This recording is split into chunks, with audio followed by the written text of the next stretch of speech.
Hey, what's up? It's Emilio DiSpirito, and this is the Wealth Architect Podcast. I'm so excited to be here with you each and every single week. My team and I have hand-selected our guests to come on the program to talk about how to build wealth financially, mentally, physically, spiritually, right? There's so much that goes into building a lifestyle full of wealth, and we hope that this content really reaches you, not only in your brain, but in your heart, and that you could do something with this. So thank you so much for tuning in. God bless you, and we're going to have a great show. Hey, a special thank you to our sponsor, Annie Mac Home Mortgage, whose Cash to Keys product is disrupting the industry. Sick and tired of finding the perfect home, not having your offer selected? I got to tell you, it happens all the time. With Cash to Keys, Annie Mac gives sellers a cash guarantee for each of their buyers' offers. Stop bidding and hoping. Instead, bid with Annie Mac and bid with confidence.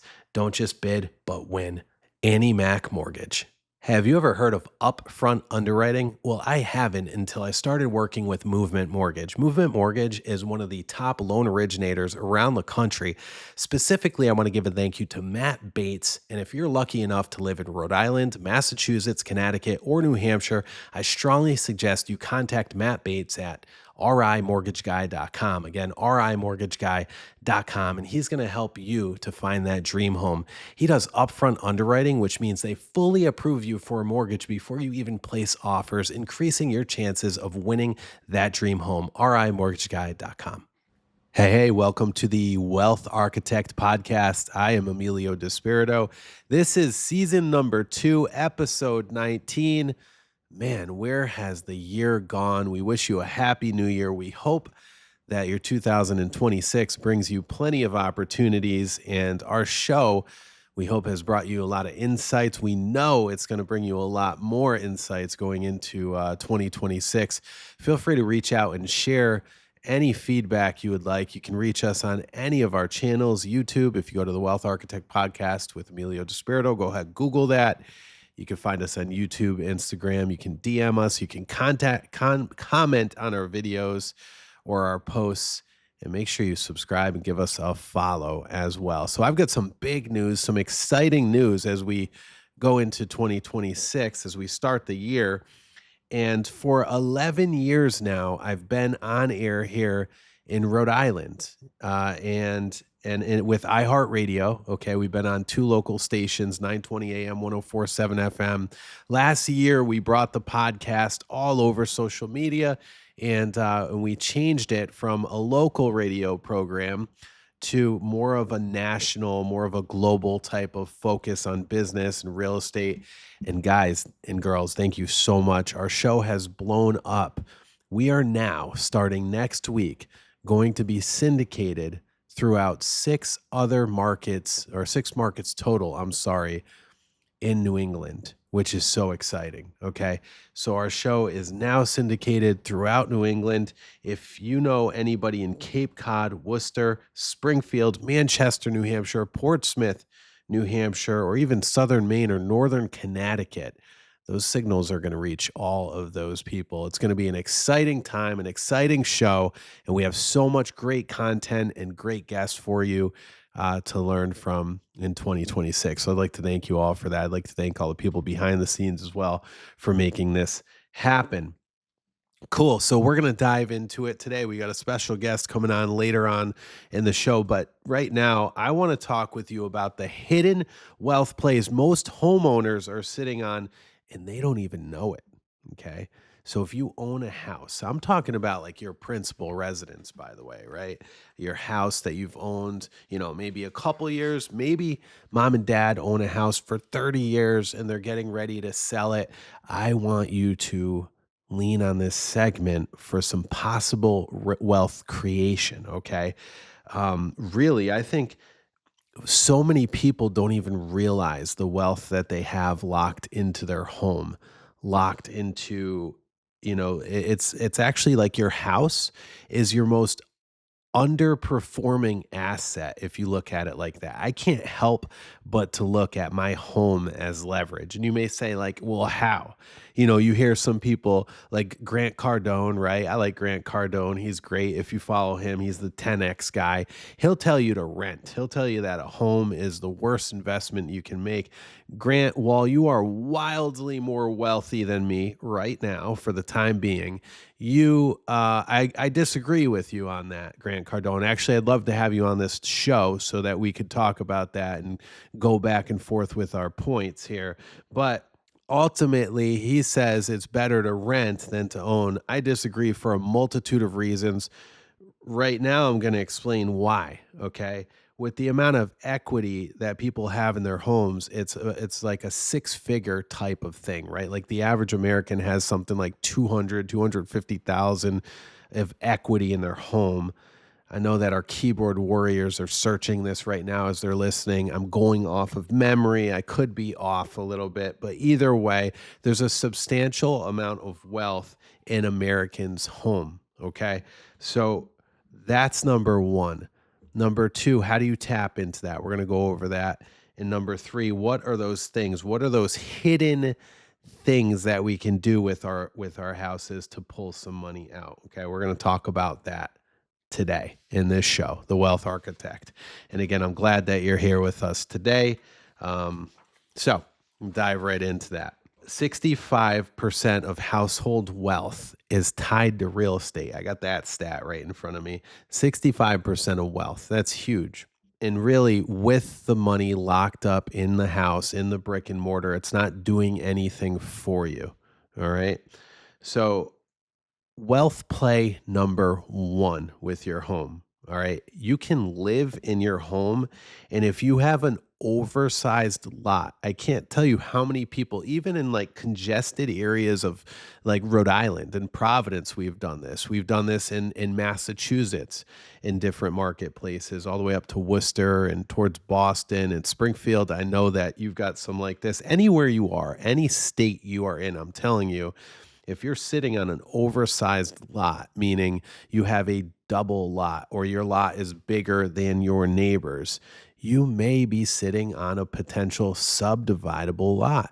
All right. So let's talk about this real quick. Like, how much money could you be pulling out? I'm actually going on a listing appointment because, outside of being a radio show host and a podcast host, I'm also a licensed partner and a private office advisor with my brokerage, Engel and Volkers, and I help people buy and sell real estate. I'm doing this for 15 years now at very high levels. And one of the things that I do differently, right, when I walk into these homes, when I'm meeting with people, Massachusetts, Rhode Island, is I look at the lot and I say, hey, you know what?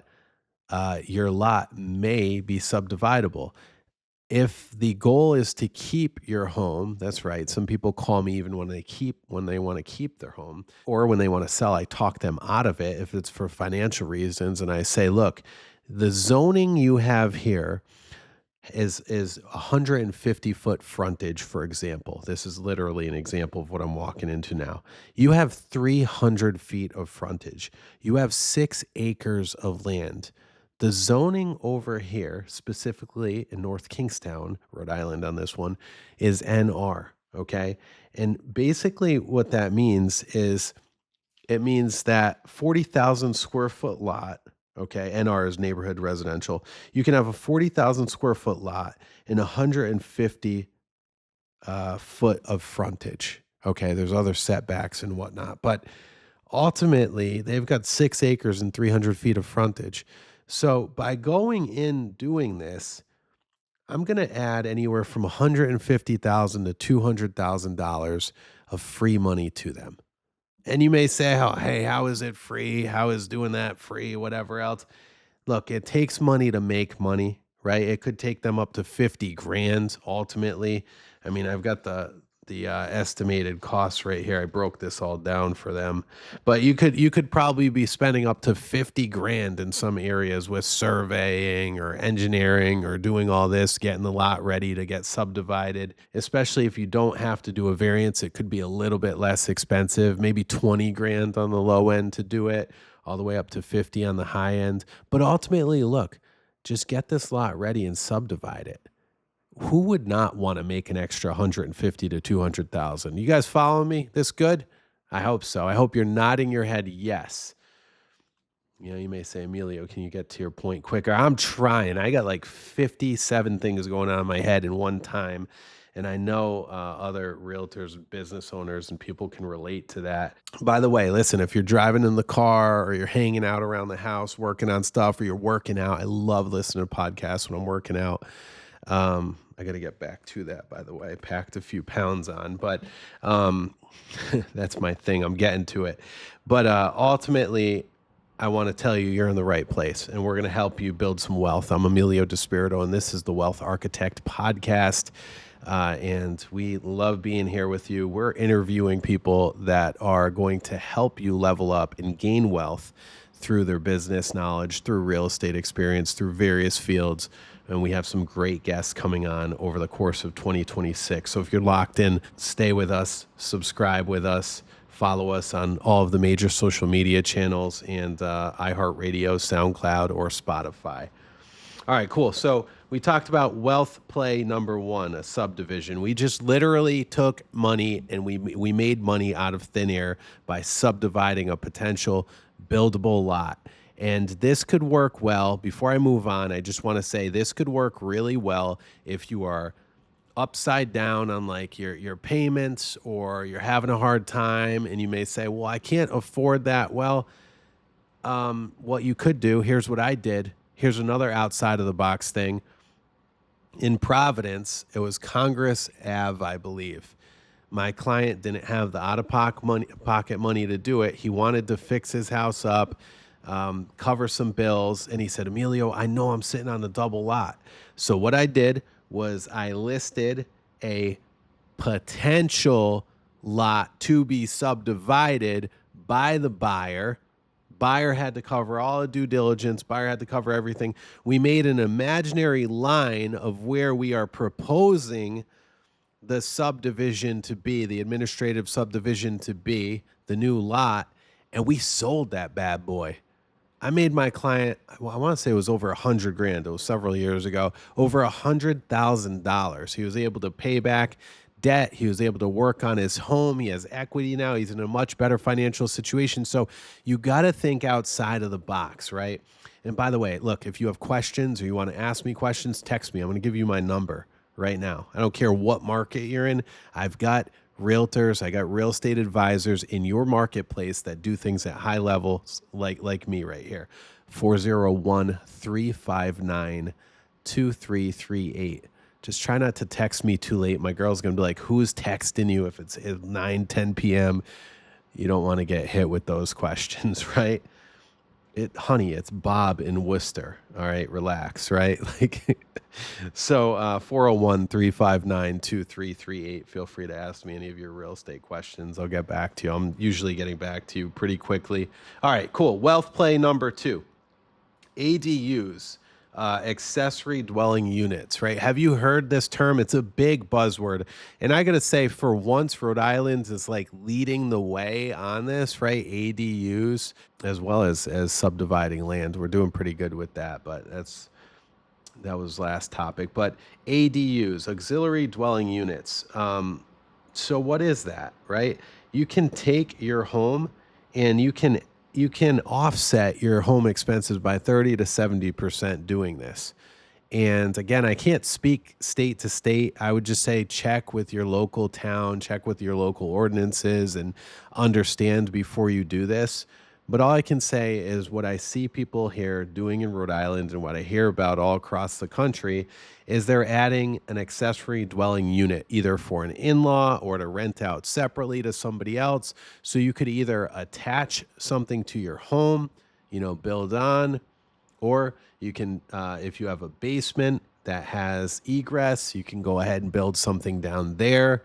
There's just so much you can do with this. So I or a real estate advisor near you will go out, look at your home, and we'll give you that advice. Look, this is fit for that. It's not fit for it. Here's how much rent you could get. Here's how much, you could be pulling in every month. Here's what it can do to offset your expenses. So think ADU, auxiliary dwelling units. That could be a really good one as well. So we covered the subdivisions. We've covered the ADUs. And wealth play number 3 here, highest and best use repositioning. I'm looking at this and I forgot that I even pulled this thing out here. Turn a single family into a multi. Turn multifamilies into condos, or of course, cosmetic or narrative repositioning. So let's talk about this, right? Let's talk about turning a single family into a multifamily. I've seen this happen, okay? There are Cape Cod houses you see this happening with. You can see it happening with colonials. You could see it happening pretty much with any kind of home. And you're basically either separating the floors, restricting the access, and turning it into a multifamily, or you're cutting it right down the middle and turning it into a duplex. Again, like Cape Cod homes or colonial homes might be a little bit easier to do that. But you really got to understand the expenses of all of that and how much it's going to cost to do that. So you're going to want to talk with a couple different general contractors. But before you even do that, you're going to want to contact a realtor in your marketplace to find out if it even makes sense. Like, don't go spending that money until you know if your home, for the location, for the type, style of home, for the area, if it's marketable to do that. And of course, you have to probably get a variance if you're doing that. If you're a single family home in a single family neighborhood, I can almost bet that none of your neighbors are going to want to sign off on turning that into a multifamily. Okay, so you're probably going to have to get extra permission for that, go through variance. There's some expenses that may or may not make sense for you, but it could, okay? Especially if you're a single family home surrounded by all multifamilies. Places like Worcester, Springfield, Hartford, Providence, Woonsocket. Like, we're seeing a lot of that type of stuff. Now, it's interesting turning multifamily homes into condos. Like, if you've been through the east side of Providence, very high-end neighborhood all around Brown University, you're going to see all these beautiful multifamilies, but they're no longer multifamilies. They are condos. They're 3 floors. I just sold one on the east side 2 years ago. Beautiful property. And it was literally the 3rd floor of this apartment, and it was a condo. So instead of being able to sell, let's just say, the whole building for 750, right, for the multifamily, 250,000 a door, you could sell those condos for, and I'm not talking specifically east side of Providence, prices would be higher. You could sell those condos if you condo them out for maybe $400,000 a door, right? So everything is market specific, and you could be pulling in an additional, what is that? An additional 450,000 less expenses to do that, right? Maybe bottom line, it's an extra 200 grand, but you have time, you have money, and you want to do this, or you have a bank or a private lender that can help you get this done. I would say you might want to look into that.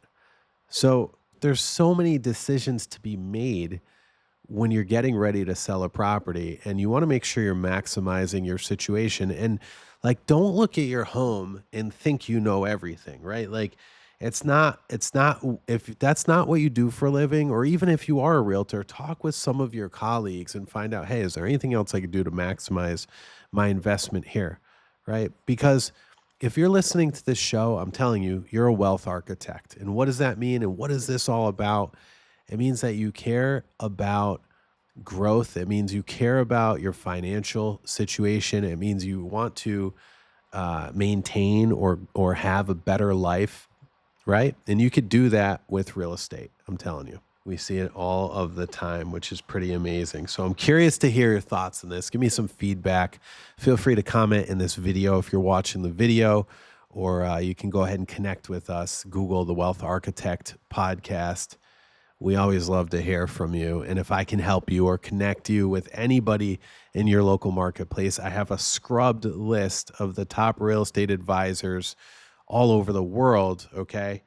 Through our networks, either Realm Global, Engel and Volkers, or through other associations that I'm involved with. Feel free, you can give me a text at 401-359-2338. Good stuff. All right, so I want to dive into the current landscape of the real estate market right now because there's a lot of confusion that I'm hearing, right? I hear when I talk with people on the phone, hey, you know what? Because this market is so good, I really don't need a realtor, or I'm going to do it and sell my home on my own. Or I hear sellers discouraged when they're listed on the market with their current agent for 30, 60, 120 days in some cases. And they say, what is going on? I hear buyers nervous about getting into the real estate marketplace to buy that multifamily, that commercial 5+ unit, that single family home, that condo. Builders, are like, do I buy land right now? So let's unpack all of this, right? I'm going to give you my sentiment for 2026. I did this last year, and if you check out my personal Instagram page at Emilio DIV, you scroll all the way down for a while. You're going to see a video that I did last year. My prediction was like 95% accurate, right? So I love doing these every year. And I would say this, like, I'm talking literally about like New England in general. I'm talking about all over the country. There's different things happening. Markets are softer in some areas, right? But my expertise really comes more into the New England marketplace. And I'm just going to tell you this, right? If your home is sitting on the market for 30 days right now, that's normal. It's normal, right? It's not anything outside of the box to see houses take 30, 40, 50 days to go pending. But what you want to do is you want to see the median day on market in your marketplace for homes that are like yours. Okay. If that data is available, your realtor can supply that. And if you are past that median time, you might want to start looking at different things you can do, right? So I'm specifically talking to home sellers right now. We'll unpack this for everybody else after, right? So the things you want to look at, because this is how we analyze homes, right?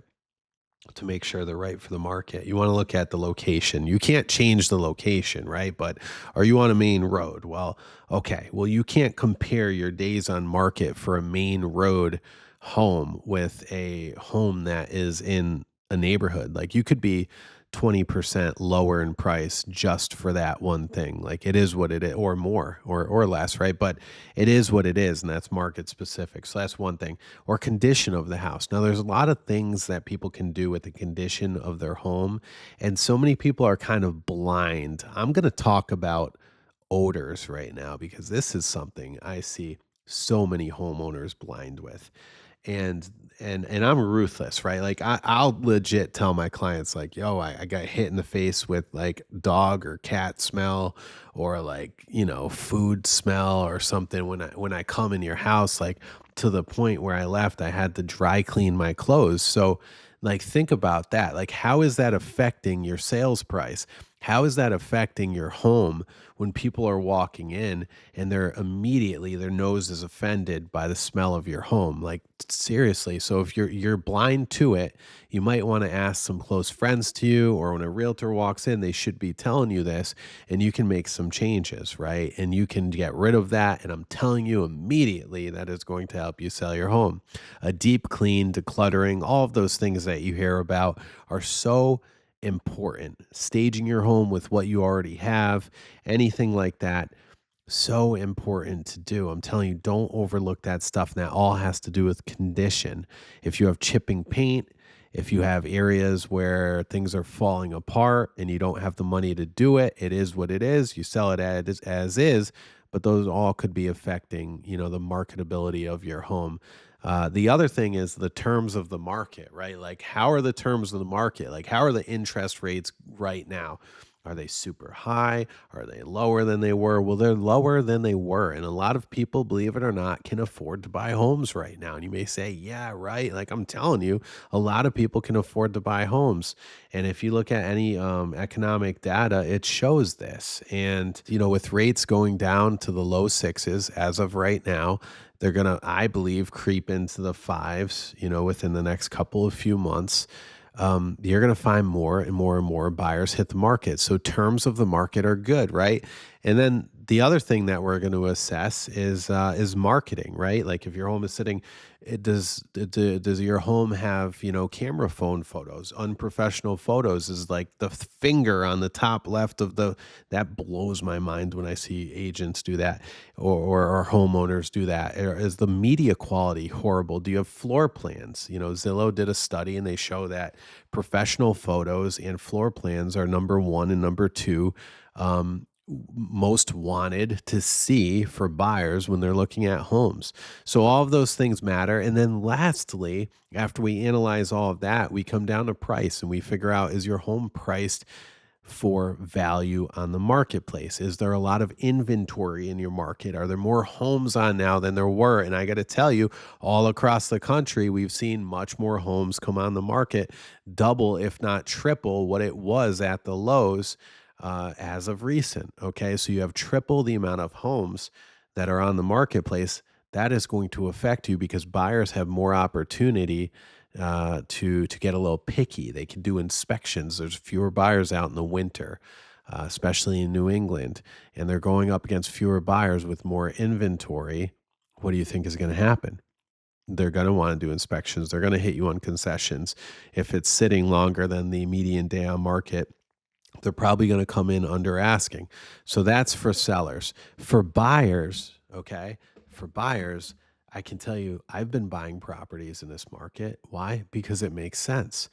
Because you can, if you put your search for homes, like let's just say if the median day on market is 20 days, 30 days, let's say 30 days, and you put your home search for 30 plus days, those sellers are probably like, what is going on? Why is my home not selling? They may be ready to sell at that point, especially if you hit the 60 day, right? So you hit the 60 plus day, those sellers might be willing to take a substantial or a little bit of a price cut on their home. Never mind the fact that, again, you can do inspections, you can ask for concessions. Here's one other one. Are you looking at new construction? If you are a buyer looking at new construction right now, I'm telling you, you are in a good spot. Not in all markets, because if you're in that Boston area, it's always pretty tight over there. But I'm talking about other marketplaces. And if you're in a market where there's a lot of new construction availability, and there's not many buyers, you can go in and you can ask for upgrades on lighting, on counters, on paint, on, fixtures, on anything like that. In many cases, have the builder finish the basement, all sorts of different things that they may be willing to do. You can also get a closing cost credit. Talk with your lender if you're using a mortgage, and you can get a credit from your lender to cover what you would be shelling out of pocket: escrow, mortgage origination fees, point buy down. Imagine you can buy your mortgage down. You can get a home right now for like 4.1% mortgage. Like you could do that. You can have the seller give you a credit and pay 2 points down for your first year, 1 point down for your second year, and then refi when the rates are likely to hit around those low fives, right? So there's so many things you could be doing right now as a buyer, which, by the way, I believe, and I told you I'd get into this, I believe that we're going to see the market really heat up. It's going to turn back into more of an intense seller's market. Inventory is going to come on the market, but it's going to go as quick as it comes on in many cases. And you're going to see more buyers flood the market, especially when those rates say 5.99 or less. I'm telling you, at this point, people know that they're not going to get those threes back, the fours back for some time. But again, hey, it's anyone's guess. No one really has the crystal ball. We got to see what's going on. We can only make educated guesses off of this. And this is why it's so important that you are tied into a podcast like this and are getting advice from the professionals in the industry. And if you want to connect with anybody in your marketplace, again, if you're not in the Rhode Island marketplace, you want to connect with us here, you can, or somewhere else. Just go Google the Wealth Architect podcast with Emilio DiSpirito, and you'll find us. Feel free to contact us on the contact page. Great stuff. I'm excited for our next guest coming up, Ted Topouzis with Topouzis Associates. I'm going to welcome him in the studio in a couple minutes. But he's an attorney here in Rhode Island, Massachusetts, Connecticut, and Florida. And he's got decades of real estate experience. So we're going to cover some really great topics today, how to preserve your wealth with real estate and more. I'm Emilio DiSpirito. This is the Wealth Architect Podcast. We'll be right back with Ted. If you're listening to this podcast, you either own or will own a home, a car, and need life insurance. That's why you should check out our friends over at LaPointe Insurance, LaPointeINS.com. These guys are the best in the business. They can help you if you're in Rhode Island or Massachusetts. And let me tell you something, his dedicated team of professionals are there to assist you and meet you where you're at. You never feel like you're being sold. You felt like you're being helped. It's a family tradition over at LaPointe. Check them out, LaPointe Insurance. All right, season number 2, episode number 19 of The Wealth Architect. We're in segment number 2, and I've got one of my favorite people in the business with us. It's Ted Topouzis of Topouzis Associates, and with several decades, 2, 3 decades, I can't even keep track. Me neither. You can tell us in a second. But Ted is an attorney who's licensed in Rhode Island, Connecticut, Massachusetts, as well as Florida. And the reason why we wanted to bring him on this show is because if you are a wealth architect, meaning you're listening to this show, you want to build wealth, you want to grow your wealth, you need a good attorney on your side. You need somebody on your side that will help you not get tripped up in areas that could cost you a tremendous amount of liability. You could lose some wealth with it. They could cost you money, whatever. Stress. You got to have the right players on your side when you're playing the game of chess, especially in real estate. So we've got Ted Topouzis with us. Ted, welcome. Thanks, Emilio. Appreciate it. You're welcome. Your first time on the show, right? First time on this show, yeah. You've been on the other show. Yeah. Now welcome many to this times. show. Yeah, thank you. Thanks New for and having me improved. on. Absolutely, I can see that. 2.0. Yeah. Yes, Very nice, bro. Thank so you. we've been working together for about a decade. Yeah. You started your practice in Miami, was it? I did. Yep, in Florida, in Miami. Yep. Wow. Yeah, it was a few suns and moons ago. Why would you? 30 years. We're recording this in Rhode Island right now. Like, why would you move to Rhode Island? I ask myself that same question every day. Yeah. Right. No, I'm from Rhode Island originally. So when I a few years back was raising my kids, I felt like it was probably the time to connect and get a little bit closer to my parents and reconnect, I should say. And that's a decision that we both made, my wife and I, to move back, raise the kids here. Karina. Shout out to Karina. Hey, Karina. And to your kids. Yep. Thank you. Welcome.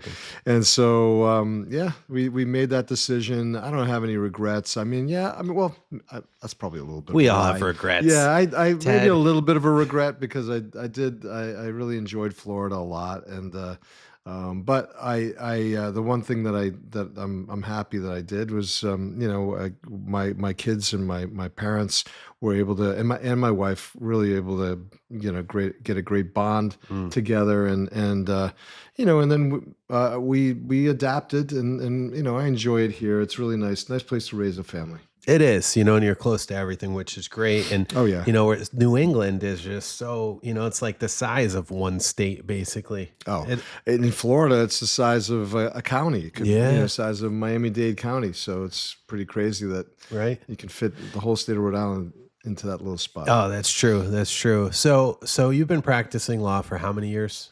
It's been about 31 years. All right, 31 years. Okay, cool. So 31 years. And you've seen people that are doing pretty well or that want to do well, and they get tripped up in different areas of the law. Yeah. Okay. Absolutely. And of course, we have to say whatever state you're in, you're going to want to check with local attorneys. But of course, Ted is one of them in Florida, Connecticut, Massachusetts, Rhode Island. Did I miss one? No. 4. Okay. Yep. 4 differences. So of course you can lean on him, Topouzis and Associates. You could just Google them and you'll get them. But Ted, so tell me, what is that area? What happens? What's the number one thing you see people trip up on? I mean, I think the biggest thing, just taking a step back and just looking at it from a multi-jurisdictional kind of thing, because the real estate practice is pretty similar regardless of, where you practice, at least from what I've experienced. And, I think having the right people around you, and it's such a repetitive statement to make, but it's such But an people important make that mistake all the time, dude. Yeah, they do. Wrong Yeah, they do. realtor, the wrong attorney, the wrong lender. Like I see it all of the No time. diligence. They think, oh, I know that seller. I don't need to worry about it. No big deal. Eventually, when you get amass experience, you'll get to a point where maybe you can cut some corners, do certain things because you've got the experience to be able to make that educated guess. Sure. But I still think even those people that have all the experience in the world will in real estate, I'm talking, focusing specifically only in real estate, will always have the right team with them, and won't make a move without it. Maybe negotiating that contract initially, they might do some of that stuff on their own, but really you need the real estate agent by your side. They give you that guidance. It's not a wasted, and the closing attorney as well. I mean, we go hand in hand, as well as, insurance, the right insurance agent. I mean, you can go on and on and on, without the right group of people by your side, right lender, you're stepping into an environment that potentially might trip you up. The Wild and West. How many times have we seen trip ups? Every day. Different things. I mean, it can be minor and not a big deal, but it can be something that's really significant. And if it is, then it's gonna any steps that you've taken to build wealth are gonna be set back by these mistakes that were made. So it's definitely an important thing for everybody that's listening to realize. Have the right team by your side. It's going to take you a long way. You know what? So as you're saying that, it reminds me, I got to throw this in there, wire fraud, right? Like this is a big one, right? Like if you're working with an agent that has an @Gmail address, right? Like anybody can go in and make an email. It looks like that, right? They might put like, Tom.Smith instead of Tom Smith @Gmail. Yeah. And like they're like, this sounds maybe crazy, but like all of these things happen. We've seen people, not with us, but we've heard about people losing millions of dollars. And by the way, once that, what happens once that money is wired, it's gone. Oh yeah. It's definitely gone. I mean, I've in this industry in the last, let's say, 10 years or so, that's really when wire fraud and a lot of these phishing, emails have gone really crazy, have gone through the roof. Every day we get messages, and it's not just us or you. It's anybody in this industry. And you'll get more than one message. You'll get multiple messages, trying to get information from you, that would lead to potential, wire transfer of seller proceeds, a wire transfer of a payoff, that should go to the bank. Instead, it gets routed to a scammer. So there's a lot of things that can, go wrong, and banks aren't really, quick in, maybe in the past they were slower to this because it wasn't so prevalent, but now it might be a little different, but they're not always willing to like step up and act, in your best interest, because they figure, hey, it's, we have, our limitations of liability. But it's important to vet these things out, get into a real estate transaction, to your point, change that email address or change that password. Just change the password before you get involved in that transaction. Now, any access that fraudster might have had that you weren't aware of, now that person is cut off just by a simple change of a password. So, all right. So we covered wire fraud as one. We covered actually having the wrong team of professionals or no professionals at all on your side. That's a biggie. The other one's wire fraud. I think the other one would be how you take tenancy, right? This is one where I see even the most experienced home buyers get tripped up in, right? How you take tenancy, if it's like a girlfriend. Yeah. Let's talk about that, because I've seen that happen a lot lately. So there's different ways to take tenancy. So let's say, you got a boyfriend, or let's say, or a girlfriend or whoever, right?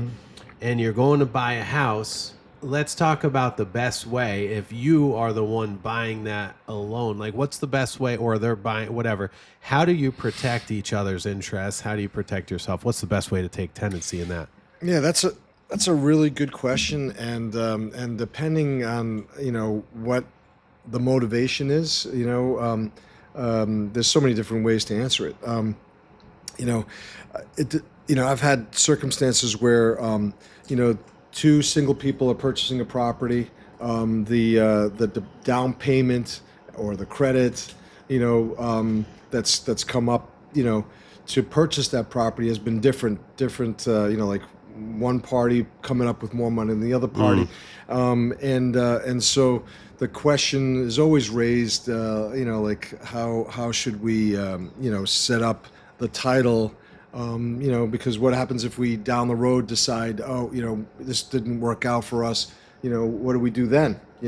If you put that person on title, now that person is joined in to that ownership, and that means they've got to come up with some money, or receive some money in order to be taken. That's right. Taken off. Half? Oh, well, it depends. I mean, maybe one party paid the down payment and the other party is making the mortgage payments. It's just there's so many Gets facets sticky. to this. It does get sticky. And then you're paying attorneys and you're paying court fees and Right. you're paying mediation, whatever else comes up with Yeah, it. The yeah. frustration, the stress. Right, and it may be worth it to speak in those situations. I mean, it actually comes up where you might have or suggest like reaching out to like a family law attorney, Yeah. and discuss maybe something similar to a prenup, and say, look, this is what we each came up with, or one came up with everything, the other Yeah. one didn't.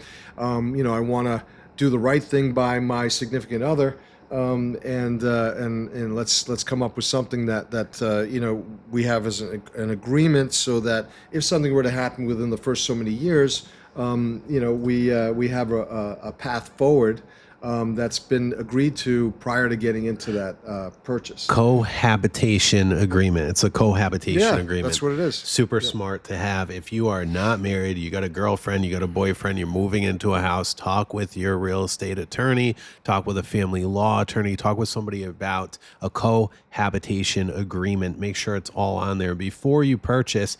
Everything is lined up. You know what? We just had John LaRochelle, top family law attorney here in Rhode Island. Okay. He came on and he was talking about prenups with divorce and whatnot. And he said, listen, you have two boxes. This is how I want you to think about a prenup. You get two boxes. Either box number one, you want the government to decide what happens to your assets, or box number two, when you are in love and everything is good, you decide how you're taking care of each other in the event something happened.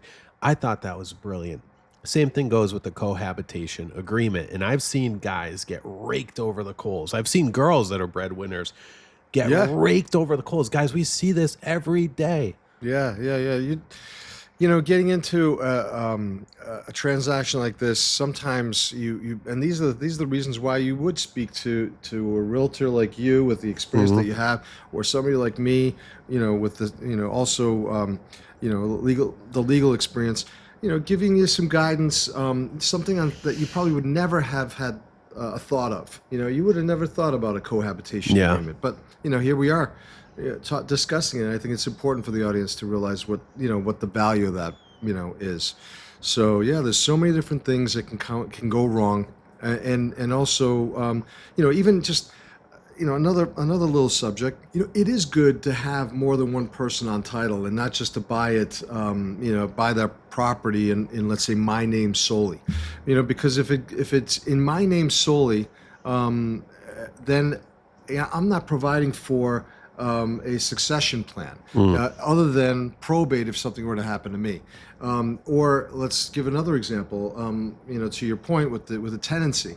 What if let's say these two single people want to purchase a property and they say, we'll purchase the property as tenants in common, but they really wanted to do joint tenants with rights of survivorship, the survivorship language to pass the asset post death of one of the joint tenants. So there's a lot of little things, because tenants in common will require, if upon death of one of the co-owners, a probate to be filed.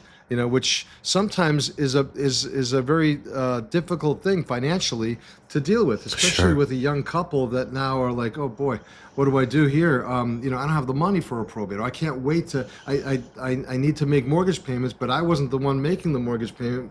The person who passed away made the mortgage payment. Now, how do I juggle this?